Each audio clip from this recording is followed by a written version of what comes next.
తాగే టీ నుంచి తినే తిండి వరకు అన్ని కల్తీ. మొన్నటి వరకు హోటల్స్, రెస్టారెంట్లలో తనిఖీలు చేసిన అధికారులు తాజాగా వీధి దుకాణాలపై ఫోకస్ పెట్టారు. హైటెక్ సిటీలోని రోడ్ సైడ్ షాప్స్ లో జీహెచ్ఎంసీ ఫుడ్ సేఫ్టీ బృందం, TV9 సంయుక్తంగా నిర్వహించిన తనిఖీల్లో నమ్మలేని వాస్తవాలు వెలుగులోకి వచ్చాయి. టీ పొడిలో క్యాన్సర్ కు కారణమయ్యే కలర్స్ వాడుతున్నట్టు దాడుల్లో బయటపడింది. స్ట్రీట్ ఫుడ్ షాపుల్లో వాడే మసాలాలు, సాస్లు అన్నింటిలో ప్రమాదకరమైన కలర్స్ వాడుతున్నట్టు తేలింది. FSSAI మొబైల్ ల్యాబ్ ద్వారా అక్కడే పరిశీలించి ఆహార పదార్థాలలో కల్తీ జరిగినట్టు నిర్ధారించారు అధికారులు.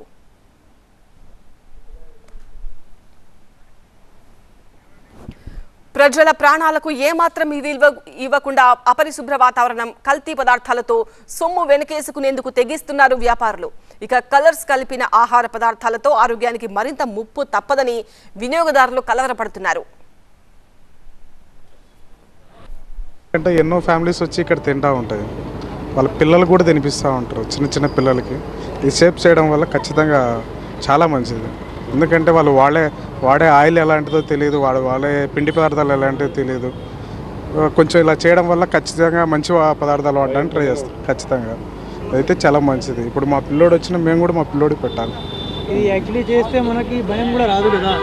100% భయం అనేది పోతుంది అనమాట. ఇప్పుడు మీరు చెక్ చేస్తున్నారు, చేసిన తర్వాత పబ్లిక్ చూస్తారనమాట. పబ్లిక్ చూసి ఏం చేస్తారు, భయం అనేది లోపల ఉంటాయి కదా, అది తీసి పెట్టేస్తారనమాట. లేదు ఇప్పుడు దాంట్లో ఏమైనా కలిపారనుకో మీరు ఆల్రెడీ చెప్పేస్తారు కదా, మేమనేది వదిలేస్తాం అనమాట. అంటే కొంచెం మా హెల్త్ అనేది బాగుంటుంది వదిలేస్తే. సో ఇలాంటి వెహికల్ ప్రతి ఏరియాలో ఒకటి ఉంటే మాకు సపోర్టివ్గా ఉంటుంది. ఎందుకంటే మేము డిన్నర్ కోసమని బయటకు వస్తుంటాం, స్నాక్స్ తింటూ ఉంటాం. సో ఇలాంటి ప్రతి ఏరియాలో ఒకటి ఉంటే మా సాఫ్ట్వేర్ వాళ్ళకి కొంచెం సేఫ్గా ఉంటుందని మేము అనుకుంటున్నాము. నాణ్యతా ప్రమాణాలు పాటించకుండా నిర్లక్ష్యంగా వ్యవహరిస్తే చర్యలు తప్పవని, నాసిరకం ఆహార పదార్థాలపై నిత్యం నిఘా ఉంటుందని వ్యాపారులను ఫుడ్ సేఫ్టీ అధికారులు హెచ్చరించారు.